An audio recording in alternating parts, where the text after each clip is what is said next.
ാവുന്ന സമയത്ത് ശരിക്കും അവരെ പോലീസ് അവർ കൊണ്ടുവരണ്ടേ ശരിക്കും പറഞ്ഞു കഴിഞ്ഞാൽ സ്റ്റേഷനിൽ? അത് ലീഗലി അവര് പോലീസ് നോക്കേണ്ട കാര്യമാണ്. അല്ല അപ്പൊ അതിനെ കുറിച്ചൊന്നും പറഞ്ഞില്ല. അപ്പൊ കംപ്ലൈന്റ് കൊടുത്തു ഞാൻ ഓൾറെഡി അവിടെയും കംപ്ലൈന്റ് കേസ് ഇവർക്ക് ഇന്നൊന്നും തുടങ്ങിയതല്ല. ജാനുവരിയിലെ ഞാനാണ് പോയി കംപ്ലൈന്റ് കൊടുത്തത്. അന്ന് അവർ വന്നില്ല. ഇന്നും കംപ്ലൈന്റ് കൊടുത്ത് ഇന്നും വന്നില്ല. ഞാൻ എന്ത് പറയാന്? അത് പോലീസിന്റെ ഭാഗത്തുനിന്ന് പോലീസ് വിളിക്കുമ്പോഴത്തേക്ക് ആ പുള്ളിക്ക് പറഞ്ഞെന്താണെന്നറിയോ, എനിക്ക് ഒരുപാട് ജോലി തിരക്കുണ്ട്, ഞാൻ അങ്ങനെ റോബിനെ പോലെ വെറുതെ ഇരിക്കുന്ന ഒരാളല്ല, എനിക്ക് അവിടെ ഇവിടെയൊക്കെ പോകാനുണ്ടെന്ന് എന്റെ അടുത്ത് വീഡിയോ ഇട്ടത് ഇത് ഞാൻ കൊടുത്ത സമയത്ത്. എന്നിട്ട് ഇന്ന് പോസ്റ്റ് ഇട്ടേക്കാണ്, കാരണം ഇന്ന് പോസ്റ്റ് ഇട്ടേക്കാണ് 4 മണിക്കല്ലേ സംഭവം. ഞാൻ അവിടെ വരുന്നുണ്ട് പരിപ്പിഞ്ചാണ്. അപ്പൊ അവിടെ വരെ ഇവിടെ ഈ പാലാരിവട്ടത്ത് ഇവിടെ വരെ വരാൻ പറ്റുന്ന ആളിന് 500 മീറ്റർ അപ്പുറത്ത് വരാൻ വയ്യ. എന്റെ വരാൻ വയ്യാത്ത അതല്ല പോലീസുകാരോട് ചോദിക്കുന്ന കേസാണ് ഞാൻ ചോദിച്ചത്. നിങ്ങൾ ഒരു എഫ്ഐആർ ഇട്ടില്ലേ? അല്ല എഫ്ഐആർ ചെയ്തി അങ്ങനെയുള്ള സംഭവങ്ങളുണ്ടോ? ഇന്നലെയാണ് ഞാൻ കംപ്ലൈന്റ് കൊടുത്തത്. ഇന്ന് 10 മണിക്ക് വിളിച്ചു, അവര് വന്നില്ല. ഇനി എപ്പോ വരുമെന്ന് അറിയില്ല. അല്ല അപ്പൊ ഇതിന് മുമ്പ് കൊടുത്താണ് കേസൊക്കെ? അതാ പറഞ്ഞു, ഞാൻ പറഞ്ഞില്ലേ, ഈ കംപ്ലൈന്റ് കൊടുത്തതിന് ശേഷമാണ് ഇലക്ഷൻ നടന്നത്.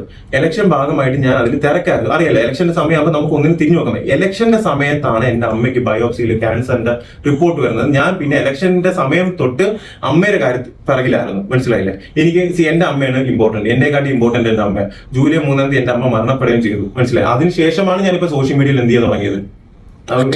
പ്രൊട്ടസ്റ്റ് ആണെങ്കിലും പാർട്ടി വൈസ് ആണെങ്കിലും അറിയാൻ പറ്റുള്ളൂ. ഇത് പ്യൂർലി ഞാൻ പറഞ്ഞില്ലേ, ഇവരിത് പലപ്പോഴും ഈ പറഞ്ഞ മുന്നേ ചെയ്യുമെന്ന് എന്നെ ത്രട്ടൻ ചെയ്യുമെന്ന് പറഞ്ഞ് ഞാൻ ആ കംപ്ലൈന്റ് കൊടുത്ത കാര്യങ്ങൾ ഇപ്പൊ നിങ്ങൾ വിചാരിക്കും എന്തുകൊണ്ട് ഈ വീഡിയോ ചെയ്തു.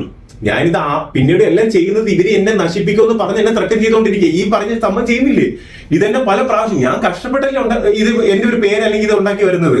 അത് എങ്ങനെയെങ്കിലും നശിപ്പിക്കണം, അല്ലെങ്കിൽ ഞാൻ ഇവര് പറയുന്ന കാശ് ഞാൻ കൊടുക്കണം.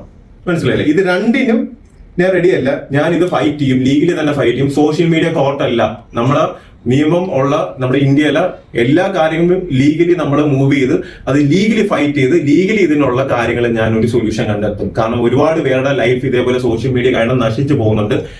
അത് സോഷ്യൽ മീഡിയയിലുള്ള ഇപ്പൊ ഈ പറഞ്ഞ അനന്തൂനൊക്കെ എന്ത് ബാക്ക്ഗ്രൗണ്ട് ആണോ ഈ പറഞ്ഞ കോർട്ടായിട്ട് അല്ലെങ്കിൽ കോടതിയായിട്ട് വന്നിരുന്ന് ഇതേപോലത്തെ കാര്യങ്ങൾ സംസാരിക്കുക എനിക്കറിയുന്നുണ്ടോ? കാരണം പുള്ളിക്കാരൻ ഓൾറെഡി പോസ്കോ കേസിൽ പ്രതിയാണ്. ഒരുപാട് കാര്യങ്ങൾ ഒരുപാട് പേര് പറയുന്നുണ്ട്. നിങ്ങളൊന്ന് അന്വേഷിക്കുക. അനന്തു സുർജിത്തിനെ പറ്റി ഒന്ന് അന്വേഷിക്കുക. മനസ്സിലായില്ലേ? നിങ്ങൾ ആദ്യം അന്വേഷിക്കും. ഇവൻ ആരെ ഈ പറഞ്ഞ കണക്ക് വന്ന് എന്റെ അടുത്ത് ഒന്ന് കാശ് ചോദിച്ച് നടക്കാത്ത കാര്യം വന്നപ്പോഴത്തേക്ക് എന്ത് ചെയ്ത് ഈ പറഞ്ഞ കണക്ക് എന്റെ ഭാഗ്യത്തിന് അന്ന് എപ്പോഴോ കിടന്ന ഒരു 10,000 രൂപ കിടന്ന സാധനമാണ് എന്ത് ചെയ്താൽ ഞാൻ പിന്നീട് നോക്കുമ്പോഴേ കാണുന്നത്. എന്റെ ഇവിടെ ഇരുന്നിട്ടാണ് എന്റെ അടുത്ത് എന്ത് ചെയ്താ, ഞാൻ കുറച്ച് എക്സ്പെൻസീവ് ആണ്, കുറച്ച് കോസ്റ്റ്ലി ആണ്, ശരി ചെലവാകും. അപ്പം ഞാൻ വേണം എന്റെ ചെലവ് ചെയ്യാൻ അത്രയൊന്നും ഇല്ല.